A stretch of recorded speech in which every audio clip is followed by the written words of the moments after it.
Hi, hello. I am going to read a book. The name is called The Wealth of Nations, the magnum opus of Adam Smith, the so called first economist in human history, although some might beg to differ. Some people might say it's Karl Marx, but however, yes, Adam Smith was really one of the earliest economists, and because economics is really one of the more modern, newer disciplines among in human civilizations, and this Wealth of Nations, this mega 900-page book is really one of the earliest well recorded, well written, and published work regarding economics. And so far, I have been reading about 50 pages each of Communist Manifesto by Karl Marx and Mein Kampf, My Struggle by Adolf Hitler. I've read about 50 pages for each of them. Really, uh, I really find these two books very unpalatable, very loathsome. Uh, you can't help but feel like no matter Karl Marx or Adolf Hitler, both of them are blathering, like they have written so much of mumbo jumbo, 400, 300 pages of mumbo jumbo. You really can't stand that. No wonder people voted and selected Mein Kampf as one of the worst books in the history. And Communist Manifesto, likewise, I really feel that it is full of nonsense. I it's very likely that I will be giving up reading these two books. However, I must say, The Prince by Niccolo Machiavelli is a really phenomenal, profound, well-written book. So far, I've read 7 chapters. I've really it has edified me quite a bit. It is really a well documented, well written book regarding human nature, regarding politics, and when I say politics, it doesn't really mean the typical politics regarding governments, because if you run a business or even a family, maybe most of the time you have to deal with some sort of politics, even within your neighborhood. I don't really know, and that is a really marvelous book. I will definitely continue reading that. Anne Frank, so far only two readings. So far I feel it's okay. Origin of Species, I can't understand a single thing yet. I have to reread the very first 3 pages I've read. So today I will give a try reading The Wealth of Nations. Chapter 1 of the Division of Labor. The greatest improvement in the productive powers of labor and the greater part of the skill, dexterity, and judgment with which it is anywhere directed or applied seem to have been the effects of the division of labor. The effects of the division of labor in the general business of society will be more easily understood by considering in what manner it operates in some particular manufactures. It is commonly supposed to be carried further in some very trifling ones, not perhaps that it really is carried further in them than in others of more importance, but in those trifling manufactures which are destined to supply the small wants of but a small number of people. The whole number of workmen must necessarily be small, and those employed in every different branch of the work can often be collected in the same workhouse, and placed at once under the view of the spectator. In those great manufactures, on the contrary, which are destined to supply the great wants of the great body of the people, every different branch of the work employs so great a number of workmen that it is impossible to collect them all in the same workhouse. We can seldom see more at one time than those employed in one single branch. Though in such manufactures, therefore, the work may really be divided into a much greater number of parts than in those of a more trifling nature. The division is not near so obvious and has accordingly been much less observed. To take an example, therefore, from a very trifling manufacture, but one in which the division of labor has been very often taken notice of, the trade of the pin maker. A workman not educated to this business, which the division of labor has rendered a distinct trade, nor acquainted with the use of the machinery employed in it, to the invention of which the same division of labor has probably given occasion, could scarce, perhaps, with his utmost industry, make one pin in a day, and certainly could not make 20.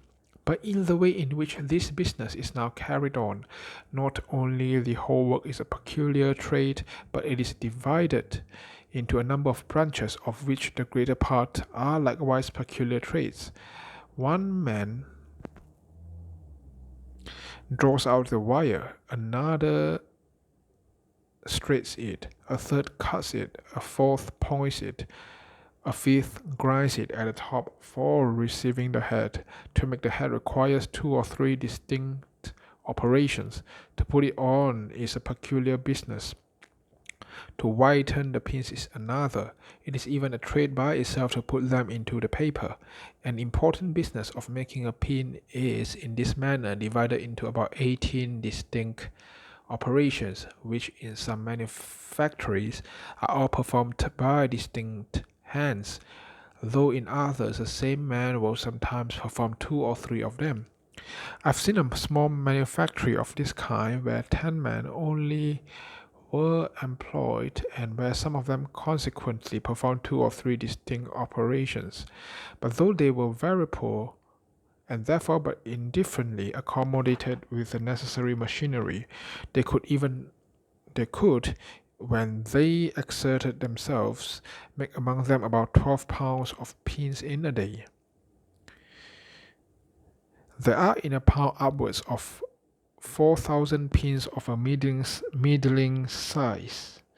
Those 10 persons therefore could make among them upwards of 48,000 pins in a day.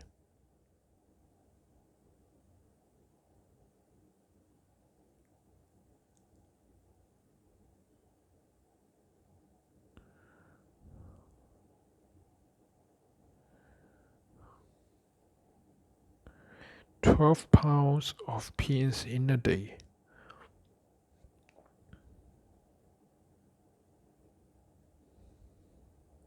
Each person, therefore, making a 10th part of 48,000 pins might be considered as making 4,800 pins in a day.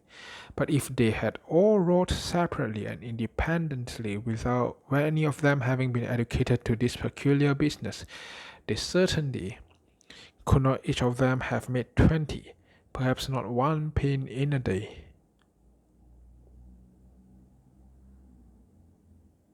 That is certainly not the 240th, perhaps not the 4,800th part of what they are at present capable of performing, in consequence of a proper division and combination of their different operations. In every other art and manufacture, the effects of the division of labor are similar to what they are in this very trifling one, though in many of them the labor can neither be so much subdivided nor reduced to so great a simplicity of operation. The division of labor, however, so far as it can be introduced, occasions in every art a proportional increase of the productive powers of labor. The separation of different trades and employments from one another seems to have taken place in consequence of this advantage. This separation, too, is generally called furthest in those countries which enjoy the highest degree of industry and improvement.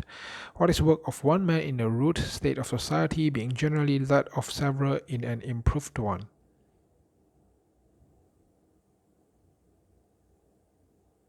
In every improved society, the farmer is generally nothing but a farmer, the manufacturer nothing but a manufacturer. The labor, too, which is necessary to produce any one complete manufacture is almost always divided among a great number of hands. How many different trades are employed in each branch of the linen and woolen manufactures, from the growers of the flax and the wool to the bleachers and the smoothers of the linen, or to the dyers and dressers of the cloth. The nature of agriculture indeed does not admit of so many subdivisions of labor, nor of so complete a separation of one business from another as manufactures. It is impossible to separate so entirely the business of the grazier from that of the corn farmer. That of the corn farmer, as the trade of the carpenter, is commonly separated from that of the smith. The spinner is almost always a distinct person from the weaver. But the plowman, the harrower, the sower of the seed, and the reaper of the corn are often the same. Let me pause for a while. It will not do Adam Smith justice if I don't mention the fact that this book was written as early as 17th century or 18th century. I believe when Adam Smith was writing this book, the first industrial revolution definitely had already happened. Whether the second had already happened or not, I'm not too sure. And hence, definitely back then there weren't computers, technology, internet, those sort of things, not even cars. And hence, I believe Adam Smith had to borrow a lot of real life analogy and examples, which more often than not would be agriculture, textile industries.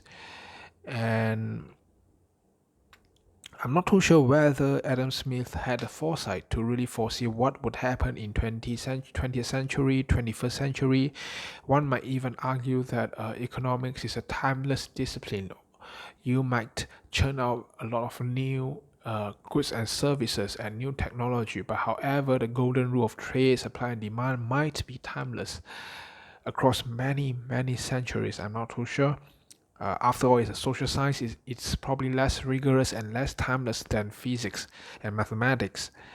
And also, from this very beginning 3 paragraphs, saying that, the pin maker should be subdivided into many, many small parts, different workers, so that they could collaborate.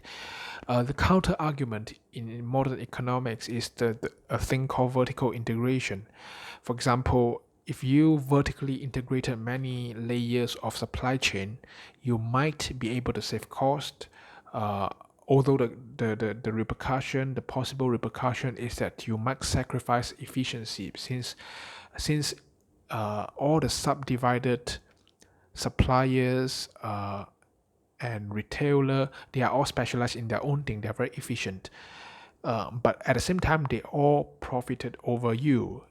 If you vertically integrated all of them into one house under your own factory, you would save all those profits that you would have otherwise paid them. But it might be dangerous. The cost is you reduce efficiency. You are not that specialized. And let's see. I have a feeling that Adam Smith definitely had already foreseen all of this and would mention vertical integration in his later chapters. Let's see. I'll continue. The occasions for those different sorts of labor returning with the different seasons of the year. It is impossible that one man should be constantly employed in any one of them. This impossibility of making so complete and entire a separation of all the different branches of labor employed in agriculture is perhaps the reason why the improvement of the productive powers of labor in this art does not always keep pace with their improvement in manufactures.